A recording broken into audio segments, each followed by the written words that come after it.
الشيطان الرجيم بسم الله الرحمن الرحيم الصلاة والسلام عليك يا رسول الله الصلاة والسلام عليك يا حبيب الله الصلاة والسلام عليك يا رحمة للعالمين وعلى آلك وأصحابك يا شفيع المذنبين.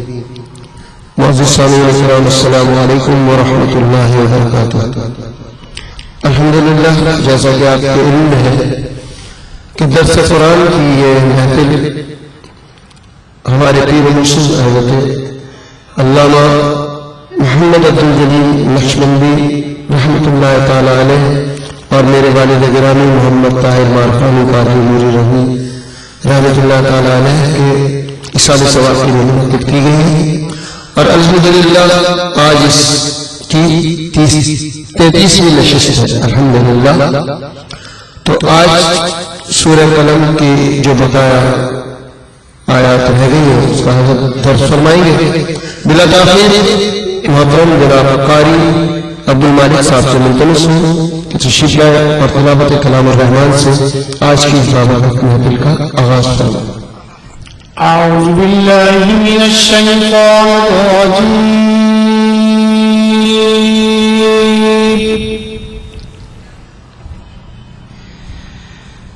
بسم الله الرحمن الرحيم.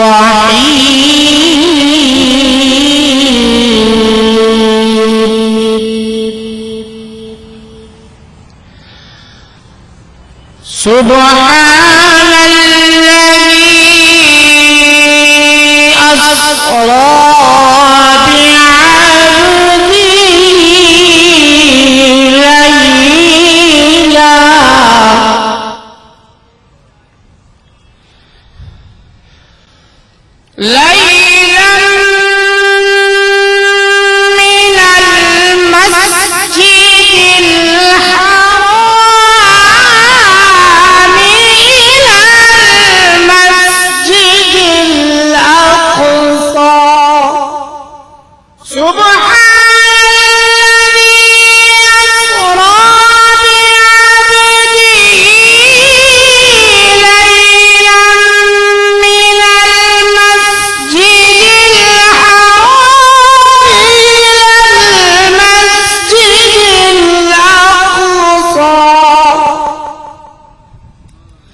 صدق اللہ العظیم.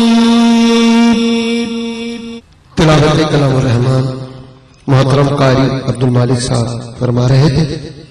اب بلا تاخیر میں حضرت علامہ سید مظفر شاہ صاحب قادری دعوت برکاتہ العالیہ سے ملتمس ہوں کہ تشریف لائیں اور اپنے مواعظ حسنہ سے ہم سب کو مستفیض فرمائیں.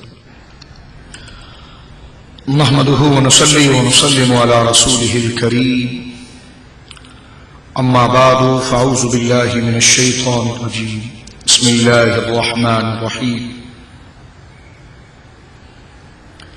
إن ربك هو أعلم بمن ضل عن سبيله وهو عالم بالمهتدين فلا تطع المكذبين ودوا لو تدهن فيدهنون.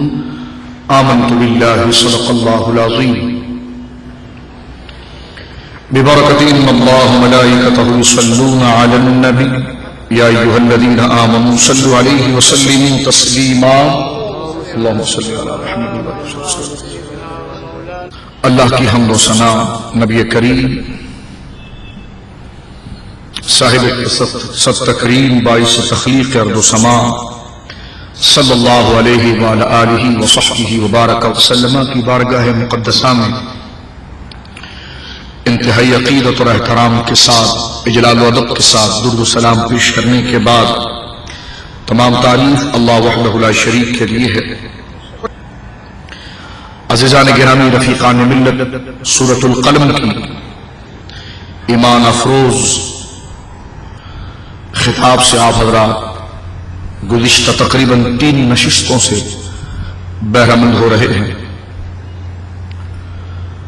اور سورۃ القلم جو بالاتفاق مکہ مکرمہ میں نازل ہوئی ہے اور تقریباً 52 آیتوں پر مشتمل ہے، اس کی ابتدائی آیات جو اس سورت کا مغز ہے، تعظیم رسالت مآب صلی اللہ علیہ وسلم کے حوالے سے اور آقا علیہ الصلوۃ والسلام کی اخلاق حسنہ اور مشرکین کی جانب سے سید عالم صلی اللہ علیہ وسلم کو نازیبہ کلمات سے متون کرنا اور نازیبہ کلمات آپ کی شان میں کہنا، جس پر آپ کی اظہار عظمت کے لیے رب کریم خود آپ کے مقام کا دفاع فرماتا ہے اور آپ کی عظمت کا دفاع فرماتا ہے، اور سورۃ القلم کی ابتدائی آیات جتنی بھی ہیں وہ سید عالم صلی اللہ علیہ وسلم کی عظمت اور تعظیم کا ایک بہت زبردست قدرت کا قانون ہے، اور رسالت مآب صلی اللہ علیہ وسلم کے منصب کو اجاگر کرنے کے لیے اور آپ کے مراتب عالیہ کو جاننے کے لیے اللہ رب العالمین نے سورۃ القلم کی ابتدائی آیات میں اپنے محبوب کے صفات حسنہ کو بیان فرمایا۔ میں اس رب کو 2 جملوں میں جوڑ کر پھر آگے کی طرف چلتا ہوں تاکہ آج کے درس میں اس سورت کا تتمہ کیا جائے اور اس کے مضامین جو ہے اس سے ہم کما حقہ استفادہ کر سکیں۔ جہاں آپ یہ سن چکے ہیں سابقہ تقریر میں پوری تفصیل کہ یہ سورت عظمت رسالت مآب صلی اللہ علیہ وسلم کے حوالے سے ہے، اور اللہ کے نبی صلی اللہ علیہ وسلم پر جو یہود و نصارہ کی جانب سے اور مشرکین کی جانب سے نازیبہ کلمات کہے گئے، حضور نے اپنی جانب سے کسی بھی طعنے کا جواب نہ دیا، اور آپ کی عظمت ذات، آپ کی عظیم ذات اللہ کی بارگاہ میں اس قدر بزرگی رکھی ہے کہ اللہ رب العالمین نے خود اس کا جواب دیا۔ مشرکین شرک کرتے ہیں لیکن اللہ رب العالمین ان کے لیے ڈھیل دیتا ہے، مشرکین خدا کے لیے گالی کے کلمات کہتے ہیں لیکن اللہ رب العالمین کی قدرت ان سے درگزر کرتی ہے، لیکن پیارے محبوب کا مقام اللہ کی بارگاہ میں اتنا بلند ہے کہ اگر وہ پیارے محبوب کی شان میں ایک بھی کلمہ کہیں تو اللہ رب العالمین جس طرح دفاع فرماتا ہے اس سے آپ اندازہ لگا سکتے ہیں کہ اللہ رب العالمین کی جانب جب طعنہ کیا گیا، رب کی قدرت نے درگزر کیا، صرف نظر کیا، لیکن جب اس کے محبوب کی طرف نازبہ کلمات کہے گئے تو اللہ رب العالمین نے اس پوری قوم کے سارے عیب کو بیان کر دیا، اور جس کو کہتے ہیں منہ توڑ جواب دینا، اس انداز میں جواب دے کر اپنے محبوب کی عظمت کی ایک نئی تاریخ کو رقم کر دیا۔ فرمایا نون، محبوب مجھے نون کی قسم ہے، والقلم، اور اس قلم کی قسم ہے، ما یسطرون، جو تیری تعریف لکھتی ہے۔ سبحان اللہ، ما انت بنعمت ربک بمجنون، یہ ظالم تجھے مجنون کہتے ہیں تو اپنے رب کی نعمت سے مجنون نہیں ہے، کیونکہ مجنون اس طریقے کی باتیں نہیں کر سکتا۔ اور اسی ربط کو جاری رکھتے ہوئے اس آیت کی تشریح آپ نے تفصیل سے سماعت فرما لی ہے، وَإِنَّ لَكَ لَعَجْرًا غَيْرَ مَمْنُونَ، مجنون کی تو کوئی حیثیت نہیں، محبوب تیز پر تو تیرے رب کا انعام اور احسان اتنا ہے کہ جو کبھی ختم نہیں ہوگا۔ وَإِنَّكَ لَعَلَىٰ خُلُقٍ عَظِيمٍ، لوگ خلق عظیم کے تابع ہیں، تو خلق عظیم پر سوار ہے۔ ہم نے تجھے خلق عظیم کے تابع نہیں کیا محبوب، عَلَىٰ خُلُقٍ عَظِيمٍ، ہم نے تجھے خلق عظیم کی گردن پر سوار کیا ہے۔ یعنی اخلاق عظیمہ جو ہے وہ تیری اداؤں کا نام ہے۔ ایک بندہ اچھی بات کرے تو اچھا کہلاتا ہے، سچ بولے تو اچھا کہلاتا ہے، نیکی کرے تو اچھا کہلاتا ہے۔ تو ایک بندہ مقبول ہونے کے لیے اخلاق حسنہ کا محتاج ہے، لیکن میرے محبوب اخلاق حسنہ مقبول ہونے میں تیری اداؤں کے محتاج ہیں۔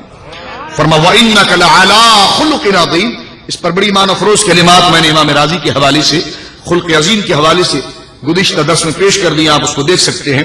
بس یہی ہے کہ وَإِنَّكَ لَعَلَىٰ خُلُقٍ عَظِيمٍ. اعلیٰ استعلاء کے لیے آتا ہے کہ محبوب ہم نے تجھے خلق عظیم پر سوار کر دیا. جس بات کو لوگ اچھا کہیں اور اس سے تجھے نسبت نہ ہو تو وہ خلق خسیس ہے، اور جس شے سے تجھے نسبت ہو جائے اور جس شے کو تجھ سے نسبت ہو جائے اور جو تو کام کر لے وہی خلق عظیم ہے. آگے اللہ رب العزت فرماتا محبوب ان سے گھبرانا نہیں، تسلی دی جا رہی. مجھے تو قسم بھی اس قلم کی ہے جو تیری تعریف لکھتی ہے. نون والقلم وما یسطرون. کتنا محبوبانہ انداز ہے. آج نبی کو لا کر کس سفی مقام پر لوگ کھڑا کرتے ہیں اور قرآن کو پڑھتے ہیں تو بندہ حیران ہو جاتا ہے کہ نبی کی بزرگی اور عظمت اللہ رب العالمین کی بارگاہ میں کیسی ہے. نبی کو محض بشریت کا تصور کر کے ایک عام انسان کی سطح پر لا کر کھڑا کیا جاتا ہے اور رب کی قدرت اس محبوب کے ناز اٹھاتی ہے. والقلم، محبوب قلم کی قسم ہے، ما یسطرون، جو تیری تعریف لکھتی ہے. محبوب وَإِنَّكَ لَعَلَىٰ خُلُقٍ عَظِيمٍ. ہم نے تجھے خلق عظیم پر فائز کر دیا ہے. یا رب لوگ تجھے برا کہتے ہیں تو کبھی ان کو کچھ نہیں کہتا. فرمایا کہ یہ تو ہماری غیرت ہے اپنے محبوب سے. میرے نبی کو عام سطح انسانی پر لا کر کھڑا کرنے والے ظالموں سنو، جو مجھے کچھ کہے میں اسے کچھ نہیں کہتا، لیکن جو میرے محبوب کو ترچھی آنکھوں سے بھی دیکھے میں اس کا پہلی صف میں آ کر مقابلہ کرتا ہوں. تو اس سے اندازہ لگاؤ میرے محبوب کی بزرگی کا. فرما فَسَتُبْصِرُ وَيُبْصِرُونَ. ان قریب محبوب آپ بھی دیکھیں گے اور یہ لوگ بھی دیکھیں گے کہ یہی مکہ ہوگا اور جھنڈا تیرے نام کا بلند ہو رہا ہوگا. بِأَيِّكُمُ الْمَفْتُونُ. لوگوں کو پتا چل جائے گا مجنون کون تھا، پاگل کون تھا اور دیوانہ کون تھا. محبوب ان ربک هو عالم بمن ضل عن سبیلہ. تیرا رب خوب جانتا ہے کہ اس کے راستے سے کون گمراہ ہے. وہ عالم بالمہتدین، اور وہ خوب جانتا ہے کہ اس کے راستے سے ہدایت لینے والے کون ہے. اب کافروں میں یہ بات آ گئی کہ اتنے معجزات، اتنا ظہور جو آپ کو دیکھتا فرشتہ اور آپ کی محبت سے آراستہ ہو جاتا. انہوں نے کہا آؤ جی کچھ جوڑ توڑ کر لیتے ہیں. جی کیا جوڑ توڑ کر لیتے ہیں؟ ایک ہفتے آپ ہمارے خدا کی عبادت کریں، ایک ہفتے ہم آپ کی خدا کی عبادت کرتے ہیں. اللہ نے فرمایا محبوب یہ کیسے ہو سکتا ہے؟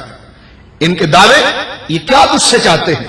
فرمایا فلا تطیع المکذبین. پس آپ بات میں نہ آئیں ان جھٹلانے والوں کی، ان جھٹلانے والوں کی، حق کو جھٹلانے والوں کی باتوں میں نہ آئیں. ودوا لو تدہنوا فیدہنون. جو یہ تمنا کرتے ہیں کہ آپ نرمی اختیار کریں تو یہ بھی نرم ہو جائے. فرمایا نہیں محبوب یہ نہیں ہو سکتا. وہ دین نہیں آ سکتا کہ تم سب خدا کے ماننے والے آؤ ایک پلیٹ فارم پر جمع ہو جاؤ. اللہ فرماتا نہیں یہ دین نہیں ہے. یہ کیسے ہو سکتا ہے کہ ایک ہفتہ بتوں کی عبادت کی جائے پھر وہ آ کر ان کی عبادت کرے؟ فرمایا قل یا ایھا الکافرون لا اعبد ما تعبدون. محبوب ان کافروں سے کہہ دو کہ میں اس کی عبادت کرتا ہی نہیں جن کی تم عبادت کرتے ہو. یہ تو ہو ہی نہیں سکتا. اور آؤ پھر میدان کے اندر تو لکم دینکم ولی دین. دیکھ لیا جائے گا پھر جس دین کی تم تمنا کرتے ہو اور جس دین حق کی طرف میں بلاتا ہوں. فرمایا محبوب ودوا لو تدہنوا فیدہنون. جو تمنا کرتے ہیں کہ جو تجھے نرم کریں اور تیری نرمی کا فائدہ اٹھا کر وہ گویا کہ خود بھی نرم پڑ جائے. فرمایا محبوب ان کی بات کی پرواہ مت کرنا. محدثین کہتے ہیں، مفسرین کہتے ہیں یہاں سے ولید بن مغیرہ مراد ہے جس کے جوان اٹے کٹے بیٹھے تھے. اولاد بڑی خوبصورت اولاد تھی. نام اس کا ولید بن مغیرہ تھا. بڑا ظالم، بڑا جابر. یوں وہ بڑا حسن و جمال والا تھا، قد و قامت والا تھا، روب و حشمت والا تھا، مقام شکیل و برظاہر رفت والا تھا. اولاد بھی اس کے پاس تھی، مال بھی اس کے پاس تھا، خوبصورت فصیح عربی بولتا تھا اور بکواس کرتا تھا کہ اگر نبی خدا نے بنانا ہے تو مجھے کیوں نہیں بنایا؟ میرے پاس تو مال بھی ہے، خوبصورتی بھی ہے، وجاہت بھی ہے، اولاد بھی ہے، سب کچھ ہے، مجھے نبی نہیں بنایا، محمد کو بنا دیا کہ جو یتیم ہے، جن کے پاس ظاہر نہ کوئی اسباب ہے نہ مال ہے. اس قسم کے وہ مغلظات کرتا تھا اور وہ پوری زندگی شرک میں گزاری. اس نے ایک نقطہ دے دوں آپ کے سامنے، اس نے پوری زندگی شرک میں گزاری. خدا کے مقابلے میں جھوٹے خدا اس نے گڑے. اور حدیث پاک میں آتا ہے شرک اس قدر غلیظ گناہ ہے کہ شرک وہ ظلم عظیم ہے کہ جس نے شرک کیا. حدیث پاک میں آتا ہے اللہ کے پیارے محبوب فرماتے ہیں اس نے خدا کو گالی دی. شرک کرنے والا خدا کو گالی دیتا ہے معاذ اللہ. تو شرک اتنا غلیظ گناہ ہے کہ اس پر عذاب تو مرتب ہوگا، لیکن وہ صورت کس طرف لے جاتی ہے؟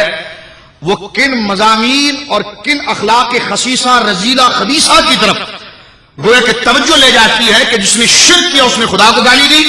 ولید بن مغیرہ مسلمان تو نہ تھا, پوری زندگی اس نے شرک کی, لیکن اللہ نے کچھ نہیں کہا. لیکن جہاں اس نے محبوب کریم علیہ السلام کے چہرے مبارک کا مذاق اڑانا شروع کیا, الٹی سیدھی بات کرنا شروع کر دی آپ کے مقام نبوت کے حوالے سے, تو پھر اللہ رب العالمین کی قدرت غضب کی طرف آئی. فرمایا محبوب اس نے ہمیں گالیاں دی, شرک کیا, ہم نے کچھ نہ کہا. اللہ الصمد, وہ بے نیاز ہے, مستغنی عن الخلق تھے. فرمایا وہ سارے مسلمان ہو جائے اسے کچھ پرواہ نہیں, سارے اس کے خلاف ہو جائے اسے کچھ پرواہ نہیں, اس لیے کہ وہ کسی کی تسبیحات اور ذکر کا محتاج نہیں ہے, بلکہ دنیا ذکر و تعظیم و توحید کے پیغام کو پا کر اپنی طرف گویا کہ اس کے پیغام کی محتاج ہے, وہ کسی کا محتاج نہیں ہے. فرمایا محبوب انہوں نے مجھے گالیاں دی, مجھے کوئی پرواہ نہیں, لیکن جب انہوں نے تیری طرف تانا کسا تو دنیا دیکھے گی کہ رب کی محبت کی غیرت اپنے محبوب سے کیسی ہے. فرمایا فلا تطیع کل حلاف مہین, اور نہ بات مانے اس جھوٹی قسم اٹھانے والے مہین ذلیل شخص کی. اس ذلیل شخص کی جو جھوٹی قسم اٹھاتا ہے بار بار. اب دیکھیں 10 عیب گنوائے جا رہے ہیں اس شخص کے. اس نے ایک لفظ حضور کے لیے کہا, اللہ نے 10 جواب دیا اس کو. یہ محبت کا تقاضا ہے. آج کوئی حضور کے بارے میں کہہ رہا ہے منہ موڑ کے چلا گیا جی یہ عشق ہے, ہم نے کہا یہ ڈرامہ یا منافقت ہے. آؤ غلامی رسول میں موت بھی قبول ہے تو کچھ اسباب بناؤ. موت ایسے تو ایویں نہیں آ جاتی, قربانی ایویں تو نہیں آتی, اس کے لیے اسباب بنتے ہیں, اور جس قسم کا دفاع ہوتا ہے اس قسم کے اسباب ہوتے ہیں. علمی اختلاف کا جواب علمی اختلاف سے ہوتا ہے, بدیانتی کا جواب گویا کہ دین کی امانت کے طور طریقے کو آزما کر ہوتا ہے. اگر کوئی حضور کی شان میں گستاخی کرے تو اس کا جواب علمی نہیں ہوتا, پھر اس کی گردن ماری جاتی ہے, اس کی سزا پھر قتل ہوا کرتی ہے. یہ اسلام کا ایک نظریہ اور طریقہ ہے. اگر وہ کعبے کے غلاف بھی چھپ جائے تو سید عالم فرماتے کہ کعبے میں تم اپنے دشمن کو ترچھی نظر سے نہیں دیکھ سکتے, لیکن میرے دشمن کو اگر تم نے تعظیم کی نظر سے دیکھا تو کعبے میں رہ کر بھی مسلمان نہیں رہو گے. فرمایا میرے دشمن کو اگر کعبے میں بھی دیکھ لو تو اسے قتل کر دیا جائے گا. گستاخ رسول کے یہ شریعت کا قانون ہے, یہ شریعت کا قانون ہے. نہ کوئی قاضی نہ کوئی جج حضور کے گستاخ کو معاف نہیں کر سکتا, اس لیے کہ یہ حضور اور اس گستاخ کا معاملہ ہے. سزا یہ ہے کہ قاضی وقت اسے قتل کرے گا اور یہی اس کی سزا ہوگی, وہ جانے اور مصطفیٰ جانے. لیکن تقاضا حکم قانون شرعی کا یہ ہے کہ کسی کے ہاتھ میں یہ قلمدان نہیں کہ وہ اس کے رخصت یا اس آئینی مضامین میں ترمیم کر سکے یا اس کو رد و بدل کر سکے. اور یہ کوئی نئی بات نہیں ہے میرے دوستو, یہ کوئی نئی بات نہیں. آپ اگر بائبل اٹھا کر دیکھیں اس میں موجود ہے کہ اگر کاہن یا جناب عیسائی پادری کی اگر کوئی گستاخی کرے تو اس کے قتل کے فتوے گویا کہ یوحنا کی آیات اٹھا کر آپ دیکھیں انجیل کے اندر موجود ہیں. تو جب ایک عام کاہن کے گستاخ کو قتل کیا جائے گا تو نبی کا گستاخ کو بدرجہ اولا قتل کیا جائے گا, اس لیے کہ اس کا قتل معاشرے کی نشوما ہے. اگر وہ رہے گا سارا معاشرہ جس طرح رہے گا تو ایک شخص کے قتل سے پورے معاشرے میں امن آ جاتا ہے, اور اسی کو عدل اور انصاف کہا جاتا ہے. وہ تو بہت ظالم ہے, وہ قانون کے دشمن ہے کہ جو مظلوم کی پرواہ نہیں کر رہے, ظالم کی طرفداری کر رہا ہے کہ چھوڑ دیں اسے, معاف کر دیں, اور جو اس نے ظلم کر دیا ہے پوری ملت کے اوپر ان مظلوموں کا انہیں کوئی خیال نہیں. اگر جج اور قاضی ظالم کا ساتھ دینے رہ جائے تو عدالتی نظام کا تو سارا بیڑا ہی غرق ہو جاتا ہے. لیکن اللہ رب العالمین یہ حکم بیان کیا کہ جناب گستاخ رسول کو معاف نہیں کیا جائے گا. فرمایا محبوب یہ جھوٹی قسمیں کھانے والا حلاف مہین, یہ ذلیل شخص کی بات میں نہ آئیں. حماز مشاء بنمیم, جو بہت نکتہ چینی کرتا ہے. حماز مشاء, محبوب یہ بہت نکتہ چینی کرتا ہے, تیری ذات پر نکتہ چینی کرتا ہے. بنمیم, اور چغلی کھاتا ہے. اب یہ 10 عیوب کے ترتیب شروع ہو چکی ہے. مناع للخیر, لوگوں کو خیر کے راستے سے روکتا ہے, لوگوں کو بھلائی کے راستے سے روکتا ہے, لوگوں کو نیکی کی باتوں میں آنے کے لیے روکتا ہے. معتد نصیب, اور حد سے بڑا ہوا یہ بدکار ہے. فرمایا محبوب عتل, ساری بات اپنی جگہ پر, عتل بڑا اکڑ مزاج ہے, سمجھتا ہے کہ جناب اس کے علاوہ کوئی عزت والا نہیں. اور ساتھ میں ایک بات بتا دوں, اللہ فرماتا ہے عتل, محبوب یہ بڑا اکڑ مزاج ہے, بڑی اکڑ میں آتا ہے. بعد ذالک زنیم, محبوب یہ بھی کہہ دیں کہ سب سے بڑی بات یہ حلال کی اولاد ہی نہیں ہے, زنیم ہے, زنا کی اولاد ہے. اب حدیث پاک کی طرف آئیے. اور دونوں ہاتھوں میں لڈو رکھنے والوں سے اکثر آپ نے سنی ہوگی کہ یہ عیب نہ کھولیں آپ، کیونکہ جو جس کے عیب رکھے گا خدا اس کے 70 عیب رکھے گا۔ میں نے کہا جس کے دل میں حضور کی محبت ہوگی اس کے عیب پر پردہ ڈالا جاتا ہے، اور جس کی نظروں میں اور دل میں حضور کا احترام نہ ہو اس کے عیب پر پردہ ڈالنا خدا کو ناراض کرنا ہے، اس کے عیب کو بیچ بازار میں عام کر دینا یہ خدا کی سنت ہے۔ عیب پر پردہ ڈالنے کا حکم خدا خود دیتا ہے، کیونکہ وہ خود ستار ہے، وہ ستار ہے، وہ عیبوں پر پردہ ڈالنے والا ہے۔ لیکن دیکھیں یہ سارے عیب خدا نے بیان کیے، لیکن یہ جو عیب آ رہا ہے زمین کہ محبوب یہ زنا کی اولاد ہے، اس کی اصل میں خطا ہے، یہ تو اتنا زبردست عیب ہے جس کو چھپانا ضروری تھا، لیکن جس نے اس کے حبیب کی عظمت کو نہ جانا پھر عزت کا حق اس کے حق میں بھی نہیں آ سکتا، پھر وہ بھی عزت کا مستحق نہیں ہو سکتا۔ یہاں پر آپ دیکھیے کہ گستاخ رسول کے عیب کو، اس کے فتنے کو کھول کر بیان کر دینا یہ رب کی سنت ہے۔ حضرت صاحب، پروفیسر صاحب، یہ جو آپ جو سمجھا رہے ہیں وہ پتہ نہیں کون سی شریعت ہے، یہ ہم جو پڑھ رہے ہیں یہ شریعت تو پھر کوئی اور ہے، کیونکہ ہم جو قرآن پڑھ رہے ہیں اس میں تو وہ مزاج نہیں جو آپ سکھا رہے ہیں، اور یہ قرآن جو سکھا رہا ہے یہ وہ مزاج نہیں جو آپ بتا رہے ہیں۔ اس لیے کہ انسان کی زندگی شدت اور محبت دونوں سے ملی ہوئی ہے۔ اگر صرف محبت کی بات کریں گے تب بھی بات نہیں چلتی، شدت کی بات کریں گے تب بھی بات نہیں چلتی۔ رب نے فیصلہ کر دیا کہ جو اللہ والے ہیں ان سے محبت ہوگی اور اللہ کے جو دشمن ہیں ان پر شدت ہوگی۔ یہ تقاضا جب تک نہیں آئے گا۔ اور دوسری بات یہ ہے کہ کہیں پر نرمی گناہ ہے، کہیں پر نرمی کرنا گناہ ہے، اور کہیں پر سختی کرنا گناہ ہے۔ جہاں سختی کرنی ہے وہاں نرمی کریں گے تو بندہ گناہگار ہو جائے گا، اور جہاں نرمی کرنی ہے وہاں سختی کر لی تو بندہ گناہگار ہوگا۔ تعظیم رسالت کا پہلو اور شتم رسالت کا پہلو، نبی کی گستاخی کا پہلو، العیاذ باللہ، یہ اس سنگین مراحل میں بندے کو لے جاتا ہے کہ یہاں پر جس کا دل ذرا بھی نرم پڑ گیا اس نے ایمان کی حلاوت کو نہیں پایا۔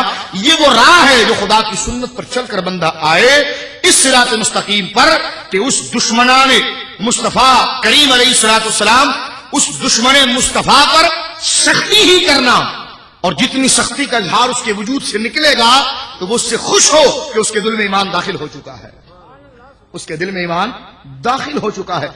درجنوں احادیث موجود ہے، میرا آقا فرماتے ہیں کہ جس کے دل میں اللہ اور اس کے رسول کے دشمن کے لیے سختی ہوتی ہے صبح شام اس کے چہرے پر خدا کی جانب سے عرش سے رحمتوں کا نزول ہوتا ہے، عرش کی رحمتوں کا نزول ہوتا ہے کہ دشمن احمد پہ شدت کیجئے، ملحدوں کی کیا مروت کیجئے۔ ملحد کی بھی کوئی مروت ہوتی ہے؟ اگر مروت ہو گئی تو مسلمان اور ملحد اور بے دین میں کیا فرق رہے گا؟ اللہ نے فرمایا کل بعد ذالک ذلیل، محبوب یہ اکڑ مزاج، اس کے علاوہ یہ بہت بد اصل ہے، اور یہ گویا کہ ثابت النسب نہیں ہے، اس کی اصل میں خطا ہے۔ ان کان ذا مال و بنین، اور محبوب یہ غرور، سرکشی، اس کے علاوہ یہ مالدار اور صاحب اولاد ہے۔ اذا تتلى علیہ آیاتنا قال اساطیر الاولین، جب پڑھی جاتی ہے اس کے سامنے ہماری آیتیں تو کہتا ہے یہ تو پرانے افسانے ہیں، یہ پرانے افسانوں کی باتیں ہیں۔ محبوب ان سے کہو کہ ان قریب ایک وقت آئے گا، کہو ان کو کہ سنسمہ علی الخرطوم، کہ تیری یہ جو سن جیسی جو ناک ہے اس پر ہم داغ لگائیں گے، تیری جو سن جیسی ناک ہے ولی بن، اب اس سے بڑی تذلیل کیا ہوگی مجھے یہ بتائیے آپ۔ یہ خدا کا کلام ہے، یہ رب کا کلام ہے، اس میں ایک ایک چیز اس کی عیب کی بیان کی جا رہی ہے۔ یہ ہدایت کی کتاب ہے، ہدی للمتقین۔ پتا چلا کہ حضور کے عیب تلاش کرنے والے کے ایک ایک عیب کو بیان کر دینا یہی ہدایت کی بات ہے، یہی کتاب ہدایت کا طریق ہے، یہی کتاب ہدایت کا حاصل ہے۔ فرمایا سنسمہ علی الخرطوم، سنسمہ علی الخرطوم، کہ محبوب یہ بہت جلد اس کی سن جیسی ناک جو اس کی ہے اس پر ہم داغ لگائیں گے۔ بدر کے میدان میں اس کی ناک پر ضرب لگی ہے، جنگ بدر میں اس کی ناک پر ضرب لگی اور وہ داغ رہ گیا۔ اللہ فرماتا ہے، روایت میں آتا ہے کہ اسی سن جیسی ناک سے فرشتے اس کو گھسیٹ کر نکالیں گے اور اس کو جہنم کے اندر گویا کہ پھینک دیا جائے گا۔ یہاں تک تو یہ سب تعظیم رسالت امام صلی اللہ علیہ وسلم کے پہلو چل رہے ہیں۔ اس کو کھولیں گے تو بہت لمبا درس ہوتا ہے، لیکن میں آج سورہ قلم کے اختتام کی طرف آ رہا ہوں۔ عشق و محبت کے دستور کو سمجھانے کے لیے اہل عقل اور اہل فکر و دانش کے سامنے یہ کلمات بہت ہے۔ اس سے آپ اندازہ لگائیے جو منصب رسالت کو لا کر ایک سطحی مقام پر کھڑا کر دیتے ہیں ایک گاؤں کے چودھری اور معاذ اللہ ایک اسٹیٹ کے حکمران کی مثال دے کر گویا کہ نبی کو لے کر آتے ہیں، وہ کیا کہہ رہے ہیں اور قرآن کیا کہہ رہا ہے، قرآن منصب رسالت کو کیسے بیان کر رہا ہے۔ اقبال نے داڑھی نہ رکھی تھی لیکن مراد قرآن کا سمجھ گیا تھا، اور وہ صحیح کہہ گیا کہ کی محمد سے وفا تو نے تو ہم تیرے ہیں، یہ جہاں چیز ہے کیا لوح قلم تیرے ہیں۔ تو یقیناً جو قرآن و سنت پڑھنے کے مدعی ہیں ان کو تو اس سے زیادہ غیرت کرنی چاہیے کہ جناب اس کا ظاہری لباس قرآن و سنت والا نہ تھا، لیکن جو قرآن و سنت والا لباس پہنے ہوئے ہیں انہیں زیادہ غیرت کرنی چاہیے کہ قرآن کا فہم تو اسے آ گیا اور وہ اپنی انقلابی شاعری کے اندر قرآن کے مضامین کا ترجمہ کر چکا۔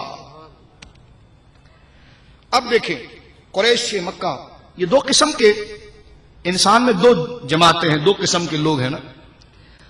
بعض وہ ہیں جو اہل فکر ہیں جن کے سامنے خدا نشانیاں بیان کرے نا، عبرت بتا، دیکھو فلانے نے ایسا کیا تھا تو غرق ہو گیا تھا، فلاں قوم نے ایسا کیا تھا تو کامیاب ہو گئی۔ تو انسانوں میں بعض قوت ملکی سے آراستہ پاکیزہ تطہیر والی روحوں والے کچھ ایسے لوگ ہیں کہ جو فوراً اس فکر کی طرف چلے جاتے ہیں اور گناہ سے تائب ہو جاتے ہیں، پھر نافرمانی نہیں کرتے۔ اور بعض ایسے ڈھیٹ ہیں کہ اس کان سے سنتے ہیں اس کان سے نکال دیتے ہیں، کہتے ٹھیک ہے اس قوم سے ہوا ہوگا اب کیا کریں، ٹھیک ہے ایسا ہوگا تو کیا کریں۔ تو یہ قوم ایسا ہے کہ جب تک اس کو جھنجھوڑا نہ جائے اور ان کے شراب خانوں کے نیچے جب تک زلزلے کی ضربیں نہ لگائی جائے ان کو شعور نہیں آتا، ان کو سمجھ میں نہیں آتا۔ سمندر کو جب تک لا کر ان کے سر پر سونامی نہ بنایا جائے ان کو شعور نہیں، ہوش نہیں ہوتا کہ جناب یہ خود سر خدا بنے ہوئے ہوتے ہیں کہ ہم کچھ بھی کر سکتے ہیں۔ پھر وہ 11 منزلہ اٹھنے والی لہریں جب سونامی کی آتی ہے تو حیران و شزر رہ جاتے ہیں کہ جناب یہ کیا ہے۔ اور سونامی کے بارے میں اخبارات میں ہم نے پڑھا، میڈیا پر اس کے مخاسمے کو ہم نے سنا کہ جناب وہ پانی پہلے پیچھے کی جانب گیا ہے اور لوگ یہ سمجھے کہ جناب سمندر کا ساحل وسیع ہو گیا، خشک ہو گیا، ان کا دل خدا کی یاد سے ڈرا نہیں اور وہ زبان سے ذاکر نہ ہوئے کہ آج یہ غیر فطری بات کیسے ہو گئی، یہ الگ قسم کا معاملہ کیسے ہو گیا، سمندر تو آگے آتا ہے یار پیچھے کیوں چلا گیا۔ وہ دوڑتے ہوئے سمندر کے اندر داخل ہونے لگے، پھر رب کریم نے وہ عذاب دکھایا کہ 11 منزلہ لہریں وہ اٹھ کر آئی ہے اور سب کو نیست و نابود کر دیا ہے۔ اسلام آباد میں ہوٹلوں میں شراب خانے کی محفلیں سج رہی تھی اور ایک زلزلے کے اندر سب کو زمین بوس کر دیا۔ فرمایا دو ہیں، ایک تو صرف ان باتوں سے درس لیتے ہیں اور دوسرے یہ ہے کہ جب تک ان کو جھنجھوڑا نہ جائے، ان کو ہلایا نہ جائے، ان میں یہ گویا کہ عبرت نہیں آتی ہے۔ فرمایا محبوب قریش مکہ ایسے ہی ڈھیٹ ہیں، یہ مشرکین مکہ جو ایسے ہی ڈھیٹ ہیں، ہم نے سارے نبیوں کی باتیں ان کو بتا دی، تو نے معجزے ظاہر کر کر کے بتا دیے، ہر بات ان پر تمام ہو گئی، ان میں دم نہیں ہے۔ محبوب تیرے سامنے آئے تجھ جیسا کوئی خوبصورت لے آئے، تجھ جیسا کوئی عالی نسب لے آئے، تجھ جیسا فصیح بولنے والا لے آئے، تجھ جیسا امین و صادق لے آئے، تیرے جیسا شریف اور پاکیزہ بچپن والا کسی کو لے آئے، تیری جیسی عفت و پارسائی والی جوانی کوئی لے آئے، تیری جیسی سنجیدگی اور بردباری کوئی لے آئے، تیری جیسی وجاہت اور حلم اور بردباری کوئی لے آئے، تیرے جیسی استقامت لے آئے۔ محبوب یہ عاجز ہو چکے ہیں، اب یہ ڈھیٹ ہیں، اب ان کو ہم بتاتے کہ ہم بندے کو ہلاتے پھر کیسا۔ اللہ فرماتا محبوب ان سے کہو انا بلوناہم، ہم عنقریب تمہیں آزمائیں گے، چھوڑیں گے نہیں تم کو۔ یہ ساری دلیلیں تمہاری طبیعت کے مطابق نہیں، تم سوچتے نہیں اپنی عقل سے۔ کھانا خراب ہے ٹھیک ہے، سون کر معلوم کر لیتے ہو، تو یہ فکر صرف کھانا کھانے کے لیے رکھی ہے، ہدایت کے لیے بھی رکھی ہے۔ جس طرح سون کر کھانا تم کھاتے ہو، تمہارا شعور اچھے اور برے کھانے کی تمیز دلاتا ہے، تو کھانے کی خوشبو اپنے حسن کو اتنا نہیں بتاتی جتنے اچھے حسن اور پاکیزگی خوشبو سے ہم نے دین کی تعلیم دی ہے، اس سے تمہارا شعور نہیں آتا۔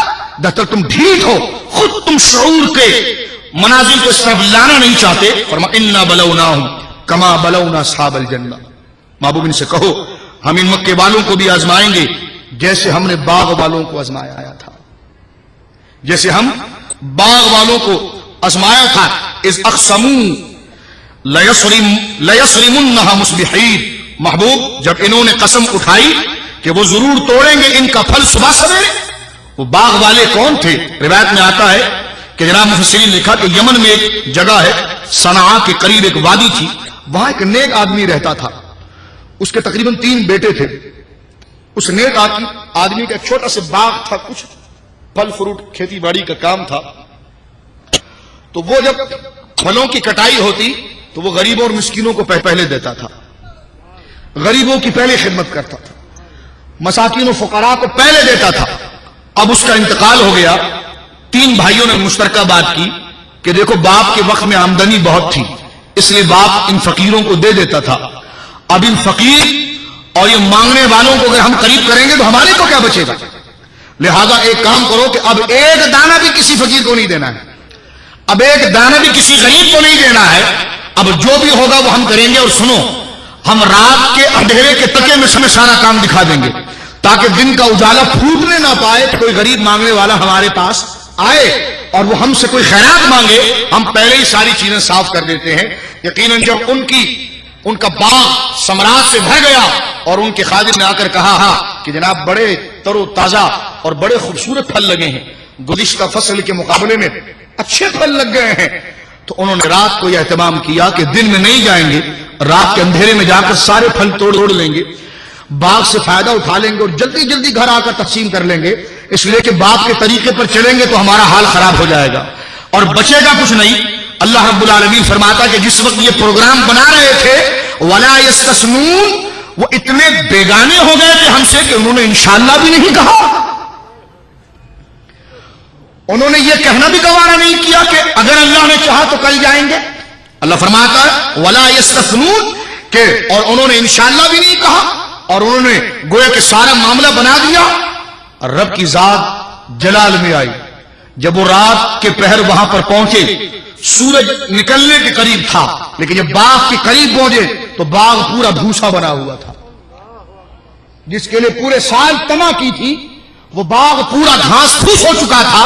انہیں حیرانگی ہوئی، شزر ہوئے کہ نہیں یہ تو وہ جگہ نہیں ہے کہ جو ہماری جگہ ہے۔ اب بڑے پریشان ہوئے، غور کیا، گرد و نواح کے مضافاتی علاقوں کو دیکھ کر کہا یہ تو وہی باغ ہے، اور سب ختم ہو گیا۔ ان میں سے جو درمیانہ یا بڑا بھائی تھا اس نے کہا دیکھو میں تمہیں پہلے ہی کہتا تھا کہ باپ کے طریقے پر چلو، غریبوں کا خیال کرو، الخلق عیال اللہ، خدا کو خوش کرنا ہے تو غریبوں کا خیال کرو، خدا کو خوش کرنا ہے تو غریبوں کو کچھ کھلاؤ، ان کو پلاؤ۔ آج دھوکے باز حکمران غریبوں کا پیٹ کاٹ رہے ہیں، ہم نے کہا نہ وہ فرعون رہے نہ تم جیسا کوئی فرعون رہے گا، مرو گے ایسا کہ جناب 10 دن تک تمہاری روحیں قبض نہیں ہوگی۔ کبھی ڈاکٹر بولے گا کینسر ہے تو کوئی کہے گا ٹیومر ہے تو کوئی کہے گا کیا ہے، تو اتنے تم نے پلاٹ علاج کر دیے، اتنے پیسے کھا لیے تو 10% 20% کے تم 10% مین بن کے تم نے بڑا نام کر دیا۔ لیکن جس طرح پہلے کے لوگ کتے کی موت مر گئے تم میں، یہ بھی جائیں گے۔ اگر عاقبت سنوارنی ہے تو خلق خدا کے لیے دل نرم کر لو۔ اتنا بڑا گھر مل گیا، اتنی بڑی پراپرٹی مل گئی، سرے محل تمہارے پاس آ گیا، اب ان غریبوں کی جھونپڑی کا بھی خیال کر لو، کو ان کے لیے بھی کچھ بھلائی کا کام کر لو، کچھ ان کے لیے بھی کچھ کر لو۔ آج دیکھیے یہ حکومت ہماری اسی نقش قدم پر چل رہی ہے، اور ہم نے بھی دیکھنا ہے کہ کہیں ہم میں عادت تو نہیں آ گئی کہ ہم 2 کو 4 4 کو 8 8 کو 12 کرنے کے چکر کے اندر اتنے مست ہو گئے کہ ہم موت کو بھول گئے، خدا کو بھول گئے۔ کھانے کے وقت ہمیں یہ خیال نہیں الیاذ باللہ کہ یہ جو کھا رہے ہیں اس سے خدا راضی ہے کہ نہیں ہے، یہ جو پی رہے ہیں اس سے خدا راضی ہے کہ نہیں۔ آج انشاءاللہ ہماری زبانوں پر نہیں رہا، بالخصوص وہ جاہل عامل، وہ جاہل فراڈی عامل میں کہتا ہوں ہو جائے گا، اور شیطان خدا کہے تو ہوتا ہے، تیرے کہنے سے کچھ نہیں ہوتا۔ جاؤ میں نے لکھ دیا تعویذ ہو جائے گا، میں نے کہا تعویذوں سے کچھ نہیں ہوتا، خدا سب کچھ کرتا ہے۔ تعویذ جب فائدہ دیتی ہے جب خدا کی تاثیر کا عقیدہ کیا جائے۔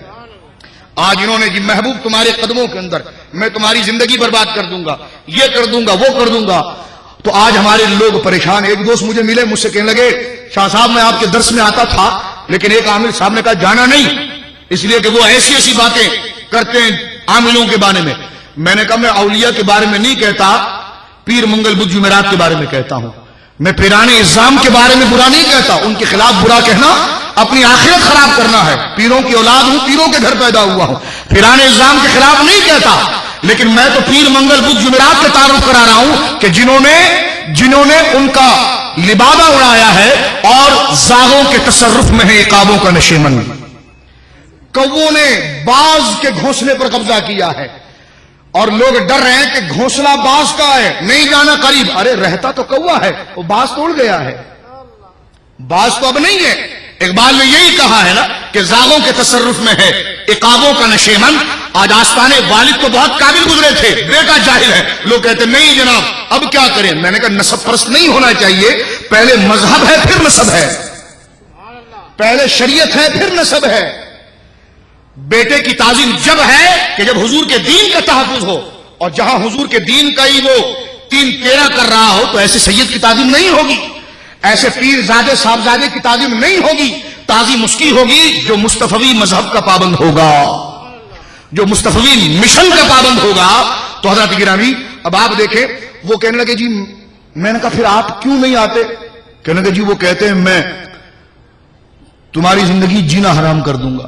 میں نے کہا یار تم کلمہ پڑھتے ہو, سجدہ اسے کرتے ہو خدا کو کرتے ہو.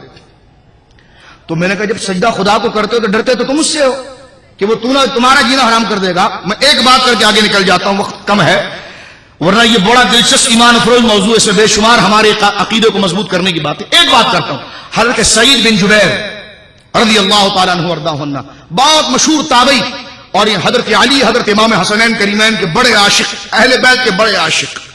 حجاج بن یوسف خارجی تھا. کون تھا؟ یزید کی نسل کا تھا, خارجی, اہل بیت سے چڑ جانے والا. حضرت سعید بن جبیر جو مسلم اہل سنت کے امام ہیں, بہت بڑے تابعی ہیں, وہ حضرت مولا علی کی تعریف, اہل بیت کی تعریف کرتے.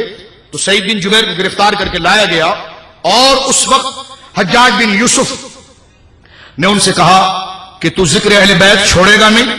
حضرت سعید بن جبیر رحمۃ اللہ علیہ نے فرمایا کہ نہیں, یہ تو نہیں ہو سکتا, خدا نے کیا ہے تو میں بھی کروں گا. نبی نے کہا اپنے بچوں کو 3 باتیں سکھاؤ, نبی کی محبت, اہل بیت کی محبت, قرآن کی تعلیم. کا میں کیسے چھوڑ سکتا ہوں؟ کہ صحابہ کی, میرا آدھا دل صحابہ کی محبت کے لیے, آدھا دل اہل بیت کی محبت کے لیے. کہ یہ کبھی نہیں ہو سکتا. اب اس کی زبان پر یہ کلمات آئے, یہ ہمارا عقیدہ کو مضبوط کرنے کے لیے میں بات کر رہا ہوں. حضرت سعید بن جبیر سے حجاج بن یوسف کہنے لگا, سعید اگر تم میری بات نہیں مانو گے نا تو میں تمہارا جینا حرام کر دوں گا. کیا کہا؟ میں تمہارا جینا, آئے ہائے, اللہ ان کے درجات کروڑوں درجے میں بلند فرمائے. سعید بن جبیر کا جواب آپ سنیے, سادہ اور ایمان افروز جواب. فرمایا حجاج اگر تو میرا جینا حرام کرتا نا اور اس پر قادر ہوتا تو میں لا الہ الا اللہ کبھی نہ پڑھتا. اگر تو میرا جینا حرام کر سکتا تھا تو میں لا الہ الا اللہ کبھی نہ پڑھتا. تو میری گردن مار, یہ میری کامیابی ہے, میرا جینا حرام کرنا نہیں ہے. جب گردن مارنے کی بات آئی, آپ نے خدا کے حضور ہاتھ اٹھا کر دعا کی, مولا حجاج نے بہت ظلم کر لیا, اب یہ میرا قتل آخری قتل ہو. اور تاریخ اٹھا کر دیکھے, ولی کی زبان سے نکلے ہوئے کلمات تقدیر الہی بن گئے. اس قتل کے بعد حجاج ایک درندے کی موت مرا ہے, جیسے ایک گندا جانور مرتا ہے نا, اس موت وہ مردار ہو گیا. اور سعید بن جبیر کو اس نے شہید کیا. جب سعید بن جبیر کی گردن پر تلوار چلی تو خون اتنا نکلا جسم سے کہ جلاد ڈر گیا. اس نے کہا حجاج تیرے کہنے پر میں نے 10,000 تابعین اولیاء کو قتل کیا ہے. 10,000, جس میں صحابہ بھی ہیں, صحابہ بھی ہیں, اولیاء تابعین بھی ہیں. وہ کہنے لگا 10,000 میں نے اہل اللہ کو قتل کیا, لیکن سعید بن جبیر کے خون کو دیکھ کر میں ڈر رہا ہوں, یہ خون تیری حکومت کو باہر لے جائے گا. کیونکہ سعید ڈر کر نہیں مرے, کیونکہ جو ڈر کر مرتا ہے اس کا خون خشک ہو جاتا ہے. یہ خون تو یوں بہ رہا ہے کہ انہوں نے جان اپنی رضا سے دی ہے. تو اللہ فرماتا ہے ولا یستسمون, کہ انہوں نے انشاءاللہ بھی نہیں کہا, انہوں نے انشاءاللہ بھی نہیں کہا. اور وہ آگے آ کر گویا کہ, اور جو وہاں پر وہ پہنچے تو کچھ بھی نہیں تھا, سب جل کر راکھ ہو گیا. تو آپ دین کے نمائندے ہیں خدا کے واسطے. یہ باتیں میں کوئی نصیحت کے طور پر نہیں کرا, میں بھی آپ ہی کی طرح نصیحت کا چاہنے والا ہوں. یہ تو آپ نے مجھے مسند پر بٹھایا ہے تو میں بزرگوں کی باتیں پڑھ کر بیان کر رہا ہوں. جتنا آپ کو نصیحت اور ہدایت کی ضرورت ہے اتنی مجھے بھی ضرورت ہے. تو کیوں نہ آج عہد کریں کہ جہاں شریعت ہمیں شعور دے رہی ہے تو اس بات کو آگے بڑھائیں گے. خدا کے توحید کے فیضان اور توکل کی باتیں ہم اپنے بچوں میں راسخ کریں گے کہ کچھ نہیں ہوتا, جب خدا چاہے گا تو سب کچھ ہو جائے گا. ایک مچھر بھی بندے کو مار سکتا ہے, اور نہ آئے تو خنجر اور گولیاں بھی لگ جائے تو بندہ بچ جاتا ہے. سب خدا کی مرضی پر انحصار ہے. جب خدا کی مرضی سے سب کچھ ہو سکتا ہے تو اے غافل انسان, پھر موت بھی خدا کی مرضی کے مطابق دینا, اور دعا کرنا کہ اللہم ارزقنا شہادۃ فی سبیلک, کہ مولا مجھے تیری راہ میں تیرے دین کی خدمت کرتے ہوئے شہادت کی موت دے. اور ایسا ہو جائے تو کیا بات ہے کہ کہ جب شہادت کی موت آ جائے تو شہر تیرے محبوب کا ہو۔ مولا کریم مجھے شہادت کی موت دے اور ایسی موت دے کہ شہر تیرے محبوب کا ہو، کیونکہ موت ایک اٹل فیصلہ ہے، بھاگ اس سے کوئی نہیں سکتا۔ دل اگر ڈر رہا ہے تو اسے منائے کہ پیارے دل، تجھ سے زیادہ موت مجھے پیار کرتی ہے، ایک دن اس کے ساتھ جانا ہے۔ میں اپنے والد کو قبر میں اتارا ہوں، نانا کو قبر میں اتارا، دوستوں کو قبر میں اتارا، روزانہ جنازے اٹھتے ہوئے دیکھے۔ جب وہ مالدار شان و شوکت والے نہ رہے تو اے دل غافل تو مجھے کہاں لے جا رہا ہے؟ تیری وحشتوں سے اے دل مجھے کیوں نہ آ رہا ہے؟ تو انہی سے دور بھاگے جسے تجھ پہ پیار ہے۔ یہ کیسے ہو سکتا ہے؟ خدا ہمارے عقیدوں کو راسخ بنائے۔ اور جب یہ ساری چیزیں برباد ہو گئی، اللہ اکبر، تو ہوا کیا میرے دوستو؟ جو بڑا بھائی تھا اس نے کہا کہ دیکھو میں تم سے کہہ رہا تھا نا، میں تم سے کہہ رہا تھا کہ تم اس قسم کی حرکت نہ کرو اور تم باپ کے نقش قدم پر چلو۔ اگر تم باپ کے نقش قدم پر چلو گے تو تمہارا گویا کہ بیڑا پار ہوگا۔ قال اوسطهم، قرآن اس کی تعبیر کر رہا ہے، حکایت کر رہا ہے کہ ان میں جو زیرک تھا اس نے بولا الم اقل لکم لولا تسبحون، میں تمہیں کہتا نہ تھا کہ خدا کی تسبیح کو نہ بھولنا، خدا کی تسبیح کرتے رہنا۔ قالوا سبحان ربنا انا كنا ظالمین، انہوں نے کہا واقعی میں یا اللہ ہم تو ظالموں میں سے ہو گئے، ہم تو بھول گئے، اب ہمارے ساتھ کیا ہوگا؟ اللہ رب العالمین کے حضور انہوں نے توبہ کی اور آئندہ کا عہد کیا۔ اللہ نے اس کے مقابلے میں کئی اور باغات کا مالک بنا دیا۔ اللہ فرماتا ہمیں کچھ نہیں ہے لے کر دینے، بس تمہیں ہم نے اپنی عبادت کے لیے پیدا کیا ہے۔ لئن شکرتم لازیدنکم، نعمتیں لو جتنی لینی ہے لیکن شکر ادا کرو، اس میں ہمیں بھلاؤ نہیں، شکر ادا کرو۔ بس ایک کام کرو کہ جس پر کچھ تمہیں کیا محنت لگتی ہے، دل سے ایک دفعہ کہو کہ سبحان اللہ و بحمدہ سبحان اللہ العظیم۔ اللہ فرماتا ہے کہ اگر نعمت دی ہے تم نے زبان شکر ادا کیا، لازیدنکم، میں اس میں اضافہ کر دوں گا، بڑھا دوں گا۔ شکر کا معنی صرف زبان سے شکر ادا کرنا نہیں، بلکہ خدا نے جس چیز کو دیکھنے سے منع کیا اس سے باز رہنا۔ نماز کی پابندی، رمضان کے روزے کی پابندی، صاحب استطاعت کے لیے حج، صاحب مال کے لیے زکات، یہ ساری چیزیں شکر کے تقاضے ہیں۔ صرف یہ نہیں کہ شکر، اور ایک بڑی پیاری بات کسی بزرگ نے کی، ایک بزرگ نے کسی شخص کی خدمت کی، اس نے کہا جی حضرت آپ کا بہت بہت شکریہ۔ کہا شکریہ میرا کیوں ادا کرتے ہیں، مجھے جزاک اللہ کہنا۔ یہ کیا لفظ ہے کہ شکریہ؟ کہا کہ یہ بات نہ کہیں، خدا کا ذکر کریں تاکہ مجھ پر بھی اجر ہو جائے اور خدا آپ سے بھی راضی ہو جائے۔ یہ نہ کہیں کہ آپ کا بہت شکریہ، یہ کہہ دیجئے کہ جزاکم اللہ خیر جزا، یا جزاک اللہ کہہ دیجئے کہ خدا آپ کو جزا دے، میں بھی آپ کو یاد رہا اور رب کی عطا بھی آپ کو یاد رہی۔ فرمایا یہ الفاظ نہ کہیں کہ آپ کا بہت شکریہ یا تھینک یو کہہ کر آپ گزار دیں، تو یہ کوئی شکر کی بات نہیں ہے۔ فرمایا جزاک اللہ کہیں کہ جس میں خدا کی ذات آپ کو یاد رہے۔ میں یاد رہا آپ خدا کو بھول گئے، میرا کیا شکریہ ادا کرتے ہیں؟ یہ تدبیر تو خدا کی جانب سے، میں سب بن گیا تمہارے لیے، تو پہلے خدا کا شکر ادا کریں پھر میرا شکر ادا کریں۔ یوں کہہ دے کہ جزاک اللہ، جزا مجھے مل گئی، یہ میرا شکر ادا ہو گیا، رب کا نام تم نے لے لیا، یہ رب کا شکر ادا ہو گیا۔ اللہ نے اسے ایک باغ کے بدلے کئی باغ دے دیے۔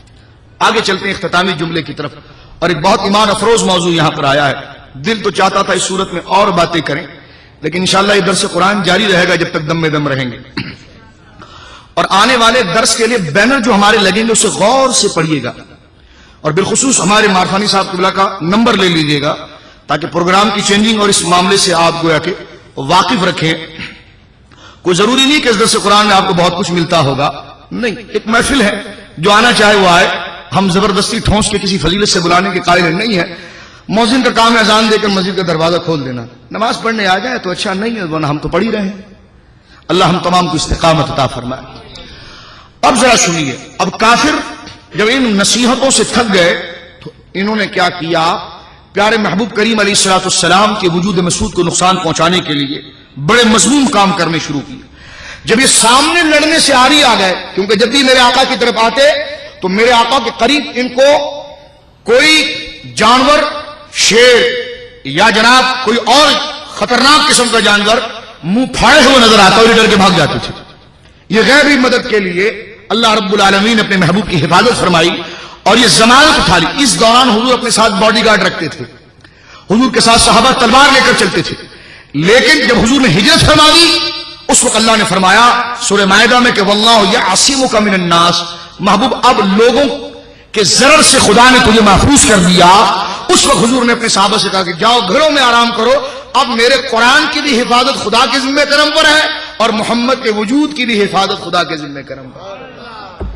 اے مصطفیٰ کریم کو عام سطحوں پر لا کر کھڑے کرنے والوں، تم دیکھ لو کہ تم چلتے ہو تو تمہارے محافظین اسلحہ لے کر تمہاری حفاظت کرتے ہیں، اور مصطفیٰ چلتے ہیں تو خدا خود حفاظت کرتا ہے، خدا خود حفاظت کرتا ہے۔ تم کہتے ہو قرآن کی حفاظت کی ضمانت خدا نے اٹھائی ہے، آدھی بات کیوں کرتے ہو؟ یہ بھی کہو نا کہ مصطفیٰ کے وجود کی حفاظت کی ضمانت بھی خدا نے اٹھائی، کیونکہ قرآن تمہیں زبان مصطفیٰ کے علاوہ ملے گا تو نہیں، کیونکہ قرآن تو ایک ہی زبان پر جاری ہوتا ہے، اگر وہ پہاڑ پر اترے تو پہاڑ رضا ہو جاتا ہے۔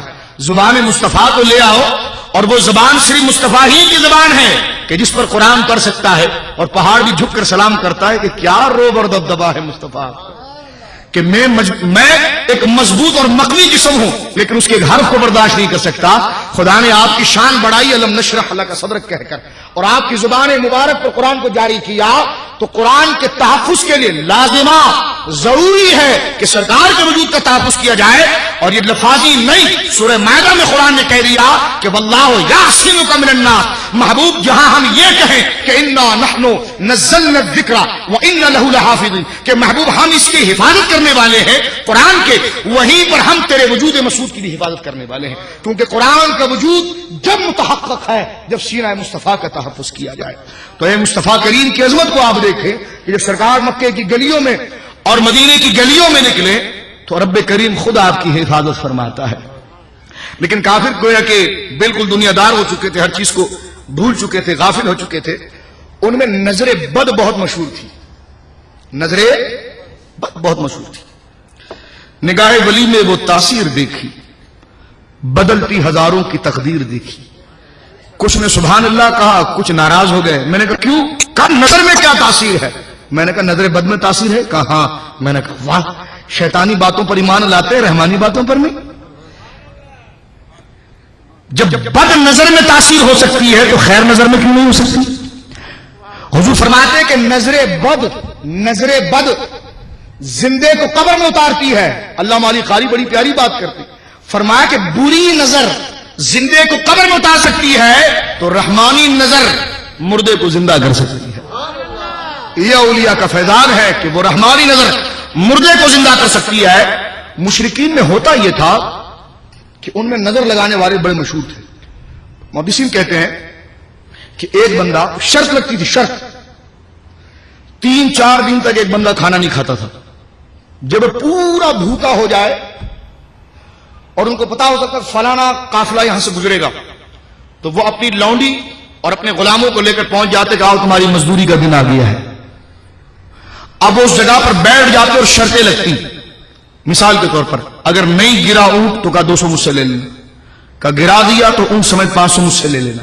اب شرطیں لگتی۔ اب جو سب بھوکے 4-4 5-5 دن کے بھوکے بیٹھے ہیں وہ اگلے کو کہتے بتا اس اونٹ کی قطار میں کون سے اونٹ کو نظر لگانی ہے؟ وہ کہتا جو بیچ میں سرخ جا رہا ہے اس کو نظر لگانی ہے۔ تمام احادیث کی کتابوں میں تفاسیر موجود ہے۔ وہ صرف تھوڑی دیر اس کو غور سے دیکھتا، اونٹ کا کلیجہ پھٹ جاتا اور زمین پہ گر جاتا، اور اپنی لونڈیوں کو کہتا کہ اٹھاؤ اپنے یہ سامان وغیرہ اٹھاؤ اور جاؤ اس کا گوشت لے آؤ، تمہاری مزدوری کا وقت آ گیا ہے۔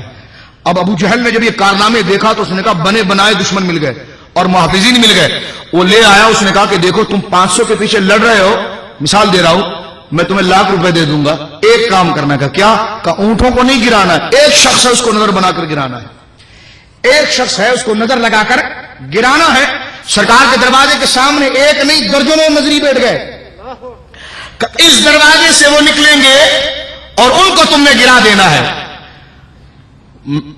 ان کے ساتھ تم نے یہ سب کچھ کرنا ہے۔ اب وہ نظری بیٹھے ہیں، سرکار جیسے ہی نکلے قرآن کہہ اٹھا وَإِن يَكَادُ الَّذِينَ كَفَرُوا، محبوب یوں معلوم ہوتا ہے کفروا لَيُزْلِقُونَكَ، محبوب یوں معلوم ہوتا ہے کہ یہ کفار لَيُزْلِقُونَكَ، تجھے پسلا دے، تجھے گرا دے، تجھے زمین پر گرا دے، بِأَبْصَارِهِمْ، اپنی آنکھوں کو لگا کر۔ محبوب یہ چاہتے ہیں لما سمعوا الذکر، لیکن جب وہ تیری زبان سے قرآن کو سن لیتے ہیں، قرآن کو سنتے ہیں تو وہ ہر شے کافر ہو جاتی ہے۔ میں صرف یہیں پر روک کر عرض کرتا ہوں، اس پر انشاءاللہ اگر آپ مزید اولیاء سے مدد مانگنے کی شرعی حیثیت کیا ہے یا غوث اعظم کہنے کی مدد حیثیت کیا ہے، تو اس پر میری کیسٹ موجود ہے، نظر بد کی تاثیر کی شرعی حیثیت، اس پر ہم نے سارے حوالے رکھے ہیں، جس میں یہ بات آ گئی کہ حضور فرماتے ہیں کہ نظر بد زندے کو قبر میں اتارتا ہے، اور یہ بات مولوی صاحب منبر پر بولتے ہوئے کافر نہیں ہوتے، مشرک نہیں ہوتے، لیکن اگر یہ کہہ دیا جائے کہ ولی کی نظر نے فلانے کا بیڑا پار کر دیا تو جوش آ جاتا ہے، یہ کیا ہو گیا؟ میں نے کہا بد کے بارے میں تو آپ خود کہہ رہے تھے کہ یہ ہو جاتا ہے، جس طرح کہ دیکھیں 3 وقتوں میں نماز نہیں ہوتی ہے، طلوع، غروب اور زوال، 3 وقتوں میں نماز نہیں پڑھتے ہیں نا، طلوع کے وقت نہیں پڑھتے ہیں، زوال و استوا کے وقت نہیں پڑھتے ہیں، غروب کے وقت نہیں پڑھتے ہیں۔ سوال کریں آپ اس عالم دین سے، پوچھیں کہ جب سارا دن خدا کا ہے تو ان 3 وقتوں میں نماز کیوں نہیں؟ تو منبر پر آپ کو وہ جوش میں نظر آئیں گے، ان 3 وقتوں میں شیطان کا دخل ہے، حدیث میں آیا ان 3 وقتوں میں شیطان کا دخل ہے، اور شیطان کا دخل ایسا ہے کہ شیطان نے اس وقت کو منحوس کر دیا۔ اللہ اکبر۔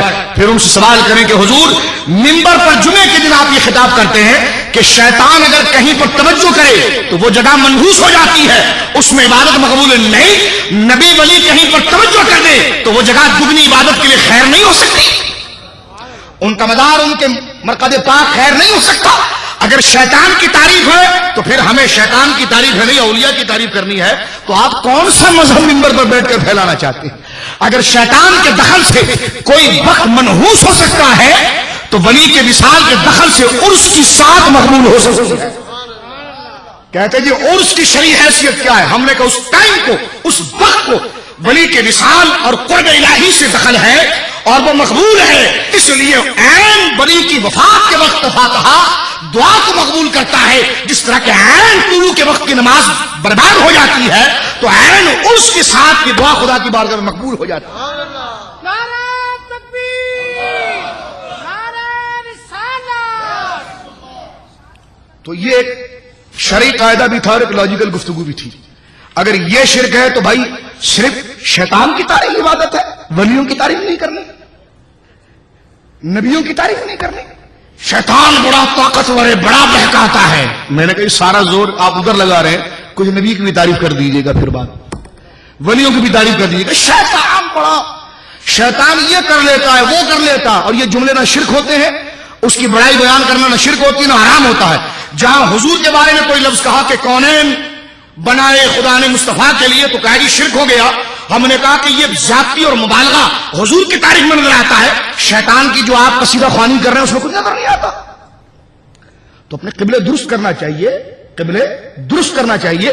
اب آپ نظر بد کو آپ دیکھیے، جس طرح کہ میں نے آپ کی خدمت میں عرض کیا، اور نظر بد کا ایک علاج میں آپ کو بتاؤں۔ لوگ کہتے ہیں یہ پیروں کا آپ وضو کا پانی کیوں لیتے ہیں؟ میں نے کہا یہ دیکھیے آپ، حضور کی حدیث ہے جامع ترمذی کی، یہ صحابہ کا عقیدہ ہے، سرکار کی صحابی عامر بن ربیعہ، ان کی نظر لگ گئی حضرت سہیل بن حنیف کو۔ حضرت سہیل بڑے خوبصورت نوجوان تھے، وہ غسل کر کے اپنے گھر سے باہر نکلے، ان کی زلفوں سے پانی نثر رہا تھا۔ حضرت عامر نے کہا اوہ بہت خوبصورت لگ رہے ہو، یہ کہنا تھا کہ ان پر مرگی کا دورہ آ گیا اور وہ زمین پر گر گئے، ان کے ہاتھ پاؤں اکڑ گئے۔ کسی نے دوڑ کر جا کر حضور کو خبر دی، یا رسول اللہ صلی اللہ علیہ وسلم حضرت سہیل کے ساتھ یہ ہوا۔ سرکار نے فوراً اسی وقت کہا کسی نے دیکھا تھا؟ کہا حضور ہاں۔ سرکار نے کہا کس نے دیکھا تھا؟ ایک صحابی نے ڈر کے کہا حضور میں نے دیکھا تھا۔ کہا تو نے ماشاءاللہ کیوں نہیں کہا اپنے بھائی کو مار دیا؟ کہا حضور ابھی تڑپ رہا ہے کیا کریں؟ فرمایا جائے یہ پانی لے، ایک برتن میں پانی لے، اس سے استنجا کر گیا۔ اب علاج دیکھیں کیسا ہو رہا ہے، علاج دیکھیں کیسا ہو رہا ہے۔ وہ صحابی جا رہے ہیں، انہوں نے اس برتن کے پانی سے استنجا کیا اور جو پاک پانی لوٹے برتن میں بچ گیا وہ لایا گیا۔ سرکار نے فرمایا یہ پانی اس کے منہ پر چھڑک، پانی اس کے منہ پر چھڑکا گیا، وہ صحابی صحیح ہو گئے، ان کی طبیعت گویا کہ بحال ہو گئی اور وہ بالکل درست ہو گئے۔ اور ساری بات چھوڑیں، مصطفیٰ کریم جس پانی کو اشارہ کرے وہ مسیحائی کرتا ہے۔ لوگ کہتے ہیں نظر بد، میں نے کہا جو مصطفیٰ کی نظر ہے ایسی نظر تو کسی کے پاس نہیں ہے، وہ تو بد کو بھی خیر کر دیتی ہے، وہ تو بد کو بھی خیر کر دیتی ہے۔ بس خدا دل کشادہ کرے ان کی تعریف کے لیے، بس خدا سینہ کشادہ کرے ان کی تعریف کے لیے، کچھ بے لوسی لے آئے ان کی تعریف کے لیے، کچھ غیرت لے آئے۔ میں آخری حدیث پاک پڑھ کے اس درس کو ختم کر رہا ہوں آپ کے سامنے۔ حضرت عثمان بن عبداللہ، بخاری شریف کی حدیث ہے یہ، وہ کہتے ہیں کہ نظر بد حضور امام حسنین پر بھی دم کرتے تھے، حضور حضرت حسنین پر بھی دم کرتے، اللہم انی اعوذ بک من کلمات التامۃ، اس قسم کی پوری آیت حضور پڑھ کے دم کرتے تھے اور فرماتے یہ وہ دم ہے جو حضرت ابراہیم اپنے بیٹے اسماعیل اور اسحاق پر کیا کرتے تھے. تو یہ دم کی حقیقت ثابت ہے. بچوں کو دم کیا جائے یا ان کے گلے میں لکھ کر ڈال دیا جائے. تعویذ پر ایک نقطہ عرض کر کے آگے چلا جاتا ہوں. تعویذ تعوذ سے پناہ لینا، اللہ کی پناہ میں آنا. لوگ کہتے ہیں شرک. ہم نے کہا شرک کہاں سے ہو گیا؟ شرک تو وہ کلمات کے تعویذ تھے جس میں شرکیہ بات لکھی ہوئی تھی. یہاں تو منزل من القرآن ما هو شفاء ورحمۃ للمؤمنین. جب حضور یہ کلمات، حضرت عبداللہ ابن عمر یہ کلمات لکھ کر اپنے بچوں کے گلے میں ڈالتے تھے، پوچھا گیا کیوں؟ فرمایا پڑھ نہیں سکتے. تو جب یہ مسنون دعائیں لکھ کر گلے میں ڈالی جا سکتی ہے تو قرآن کی آیتیں لکھ کر نہیں ڈالی جا سکتی. حدیث میں جس تعویذ کو شرک کہا، وہ بعض ایسے لوگ ہیں دیوانے، وہ تو تعویذ دیکھتے ہیں کاٹتے ہیں. ان سے کہو ظالموں اس میں قرآن لکھا ہوا ہے، اس میں قرآن لکھا ہوا. کہا جی شرک ہے. کہا ہم نے کہا بخاری کی صرف ایک صفحے کو پڑھا تو دوسرے صفحے پر تو ساری اجازتیں ہیں. مصنف ابن ابی شیبہ، صرف چند لفظوں پہ اکتفا کر رہا ہوں میں. مصنف ابن ابی شیبہ جو صحابہ کے فتاوے کا مجموعہ ہے، امام بخاری کے استاد ابن ابی شیبہ کا مرتب کردہ مصنف ہے. اس کو اٹھا کر آپ دیکھیں سارے صحابہ تعویذ کے جواب پر فتوا دیا کرتے تھے. یہ کتابوں میں موجود ہے. سورہ مائدہ کی تفسیر اگر آپ ہماری اٹھائیں تو اس میں ساری چیزیں موجود ہیں. حضور یہ لکھ کر دیتے تھے تعویذ ہے تعوذ سے اللہ کی پناہ میں آنا. لیکن میری ایک بات سماعت فرمائیے، تعویذ اس کو لکھ کر دیے جائیں کہ جو پڑھ نہ سکتا ہو، لیکن جو قرآن پڑھا ہوا اس کا تعویذ تلاوت ہے، وہ خود وظیفہ پڑھے. سستے کے حضرت شاہ صاحب 41 بھی میرا کام ہو جائے. شاہ صاحب نے کہا نہیں فجر کے بعد یہ پڑھو اور عشاء کے بعد یہ پڑھو. کہا یہ نہیں ہو سکتا. میں نے کہا پھر ہمارے پاس وہ کن کا قلم نہیں ہے، وہ رب کریم کا خاصہ ہے. وہ رب کریم کا خاصہ ہے. جو پڑھا لکھا آدمی ہے اس کا تعویذ ہے خود پڑھنا. کیا ہے؟ خود پڑھنا. اس کو لکھ کر دینے کی کیا ضرورت ہے؟ اب حضرت عثمان کہتے ہیں یہ تابعی ہے. یہ کہتے ہیں کہ مدینے میں لوگوں کو نظر لگ جاتی اور پھر کوئی حکیم علاج، نظر کا علاج ڈاکٹر کیا کرے گا؟ وہ بخار جائے گا پھر آئے گا، بخار جائے گا پھر آئے گا. کوئی مرد قلندر ایک دم کرے گا پھر بخار ہی نہیں آتا، بلکہ ڈاکٹر صاحب خود کہتے ہیں شاہ صاحب ذرا سر میں دم کر دیجئے درد بہت ہو رہا ہے. تو گویا کہ نظر پر جو بات ہو گئی تو وہ تو روحانی مرض ہے، وہ ایک روحانی مرض ہے، طبی مرض نہیں ہے. طب کا تعلق ظاہر سے ہے، نظر بد کا تعلق عالم باطن سے ہے. اس کو جب تک باطنی طریقے سے تشخیص نہیں کریں گے سمجھ میں نہیں آئے گا. ظاہری امراض کو تشخیص کرنے کے لیے علامات کو ہاسپٹل میں رکھے ہوئے ہیں، لیکن باطنی امراض کے لیے اولیاء کے آستانے تک جایا جاتا ہے، ان سے باتوں کا فہم لیا جاتا ہے. اور سورہ قلم کی آخری آیت ایسی ہے کہ جو ہر نماز کے بعد 3 دفعہ بھی پڑھ کے دم کر لے تو اس سے نظر بد کٹنا شروع ہو جاتی ہے. سورہ کافرون 4 کل کوئی پڑھ لے تو اس سے نظر بد کٹ جاتی ہے. نہ کسی سے دم کروائیں بلکہ خود بھی پڑھ لے تو نظر بد کٹ جاتی ہے. لیکن اگر کسی صوم و صلات کے پابند آدمی سے دم کروا لیں تو اچھی بات ہے. مجھے حضور حکیم الامت مفتی احمد یار خان کا ایک جملہ یاد آتا ہے. فرمایا اگر گولی پسٹل کی ہو اور پانی کے پائپ میں ڈال کر پھونک ماری جائے تو جائے گی؟ تو کہا لیا تو تم نے فولاد ہے، بم اپنے پاس رکھا ہے لیکن چلانے کی مشین نہیں ہے. پھر منہ بھی ایسا تلاش کرو جس سے وہ تاثیر پکڑ جائے، جس سے وہ تاثیر پکڑ جائے. حضرت عثمان کہتے ہیں کہ جب اہل مدینہ میں نظر ہو جاتی تو وہ آتے اور ہم سب جاتے سیدنا ام سلمہ حضور کی بیوی ہماری ماں رضی اللہ تعالیٰ عنہا کی بارگاہ میں اور ان سے کہتے یہ نظری ہیں سب آئے ہوئے، نظر لگی ہے ان کو، یہ ٹھیک ہی نہیں ہوتے ہیں. آپ جاتی اور حضور کا موئے مبارک لے کر آتی. یہ صحیح بخاری کی حدیث ہے. حضور کا موئے مبارک لایا جاتا اور ایک تھال کے اندر پانی ڈالا جاتا. وَكَانَ إِذَا أَصَابَ النَّاسِ عَيْنٌ أَوْ شَيْءٌ بَعَثَ إِلَيَّ مِصْبَاحًا. اس بوتل سے موئے مبارک کو نکالا جاتا، پانی میں ڈبو کر حضور کے بال کو دوبارہ وہاں پر رکھ دیا جاتا اور کہتے آؤ لا علاج مریضوں، یہ مسیحی آقا والے کا موئے مبارک ہے، جو پانی پیتا خدا اسے شفا عطا فرمائے گا. سب طبیبوں نے دے دیا ہے جواب، آہ عیسیٰ اگر دوا نہ کرے ذوف مانا مگر یہ ظالم دل، ان کے رستے میں تو تھکا نہ کرے. لے رضا سب تو چلے مدینے کو، میں نہ جاؤں اور خدا نہ کرے. اللہ آپ کا آنا قبول فرمائے. اور سورہ قلم پر یہ جو آخری نشست ہم نے اختصار کی اشاعت پیش کی، اللہ اس اپنی بارگاہ میں مقبول فرمائے. اور اللہ رب العالمین آپ کی تمام دلی جائز تمناؤں کو اپنی بارگاہ میں مقبول فرمائے. اور میں ایک دفعہ پھر عرض کر دوں آپ کی خدمت میں کہ آنے والے درس کے لیے بینر اور ٹیلی فون نمبر سے لے کر اس سے رابطے میں رہیے گا کہ وہ کس قسم کا ہے. جو ذوق رکھیں ایک نشست کے لیے ہم اذان دے رہے ہیں، جو دوست آنا چاہے آ جائے، جو نہ آئے تو کوئی گناہگار نہیں ہوتا، وہ محروم بھی نہیں ہوتا. ایسے دعوے نہیں کرتا میں کہ بہت بڑا محروم، وہ کہیں تو چلا گیا فضیلت پا لے گا. کسی بھی عالم کی صحبت میں بیٹھ گیا. لیکن ایک نشیف یہاں بھی ملی ہے, وقت ملے تو ضرور تشریف لائیے تاکہ ہم بیٹھ کر قال اللہ اور قال رسول کی گردان کریں. تھوڑی دیر کے لیے بازار کو بلائیں, گھر کو بلائیں, اپنے نام کو بلائیں, تھوڑی دیر کے لیے موت کا تصور کر کر ہم خدا کی یاد کے جلووں کے اندر مستغرق ہو جائیں.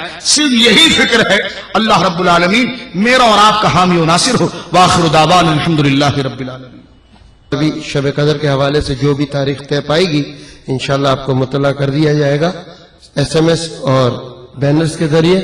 اس کے علاوہ اس کے بعد جو ہمارا آئندہ درس کا پروگرام ہوگا اس دن انشاءاللہ عز و جل عید الفطر ہوگی. غالباً 1 یا 2 دن کا فرق ہوگا یا غالباً عید کا ہی دن ہوگا. تو ہم اس کا بھی انشاءاللہ آئندہ پروگرام میں رمضان میں اس تاریخ کا بھی اعلان کر دیں گے. اب میں ایک اور بات بھی آپ کو بتاتا چلوں کہ ہمارے باہر اسٹال پر CDs موجود ہیں حضرت کے بیانات کی.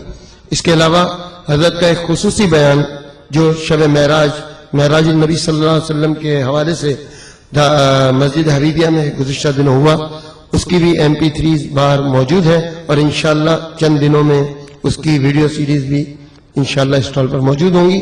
اس کے علاوہ دیگر جتنے پروگرام ہیں اس کی سیریز باہر اسٹال پر موجود ہیں. آپ ضرور لے کر جائیے اور اپنے دوستوں کو تحفے میں دیجیے. انشاءاللہ تحفہ بھی ہوگا اور آپ کو ثواب بھی ملے گا. اب السلام. مصطفیٰ جان رحمت پہ لاکھوں سلام.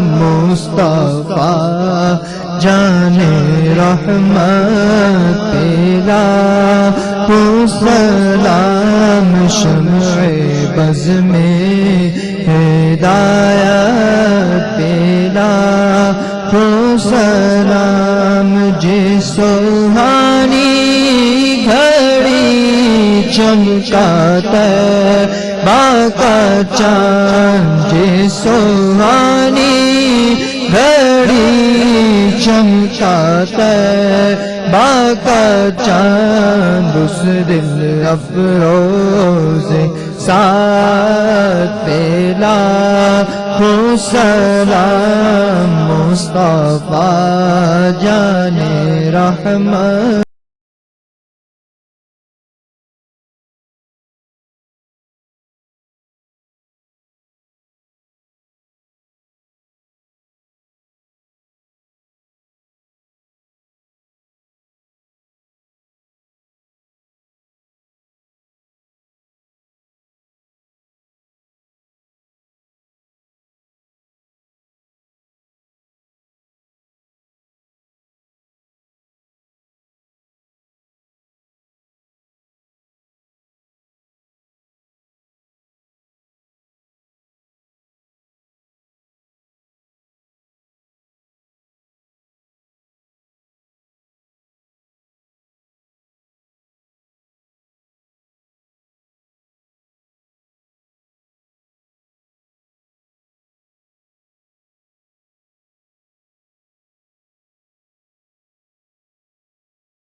تمامی حضرات اپنے جو جائز مرادیں آپ کے دلوں کے اندر ہے طویل اور تفصیل دعا کے خلاصے کے طور پر چند بھائیوں نے یہاں پر مجھے دعاؤں کے لیے بھی کہا ہے. ان کا تصور میرے دماغ میں ہے. آپ ان کی بھی دعا کی مقبولیت کی نیت کر لیجئے اور جو جائز مرادیں آپ کے دلوں میں ہیں اس کی بھی نیت کر لیجئے. اور سب سے جامع دعا ہے ربنا آتنا فی الدنیا حسنہ وفی الآخرۃ حسنہ وقنا عذاب النار. 1 گھنٹوں 2 گھنٹے 24 گھنٹے سب کی دعائیں سب الفاظ اس میں آ جاتے ہیں. تو سب کو مقبول بنانے کے لیے ایک دفعہ سورہ فاتحہ کی تلاوت فرما لیجئے. الفاتحہ. اعوذ باللہ من الشیطان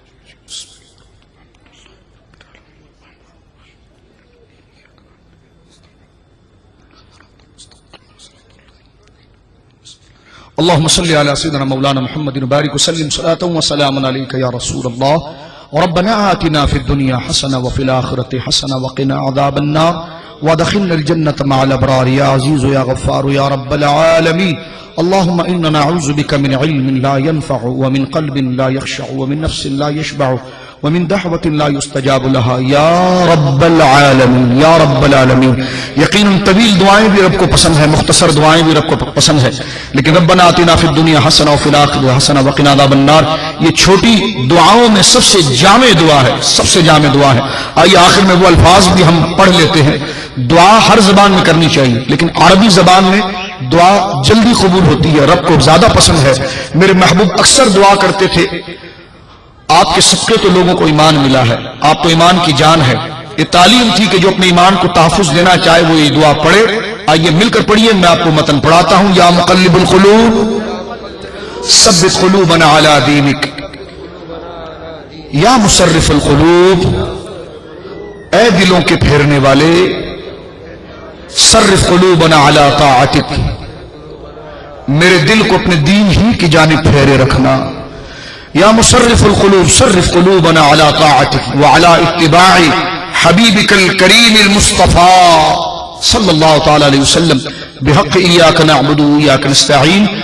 ان اللہ وملائکتہ یصلون علی النبی یا ایھا الذین آمنوا صلوا علیہ وسلموا تسلیما.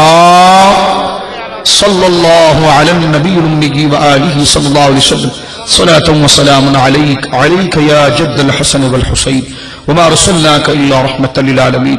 سبحان ربک رب العزت عما یصفون وسلام علی المرسلین والحمد للہ رب العالمین. اس نیت کے ساتھ کہ جو دعا کی قبول ہو گئی، اعتماد اور عزم سے دعا، حضور نے فرمایا عزم سے دعا کرو.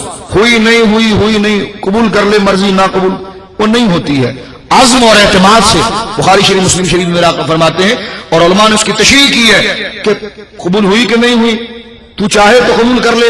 فرمایا اس قسم کے الفاظ نہ کہے مولا تو قبول فرما اپنے فضل سے، اور اس نیت کے ساتھ کہ جو دعائیں ہم نے کی وہ خدا نے قبول کی، اس پر تشکر کے لیے اور اپنی استقامت کے لیے، رب کو راضی کرنے کے لیے مل کر پڑھیے لا الہ الا اللہ، لا الہ الا اللہ، لا الہ الا اللہ محمد الرسول اللہ صلی اللہ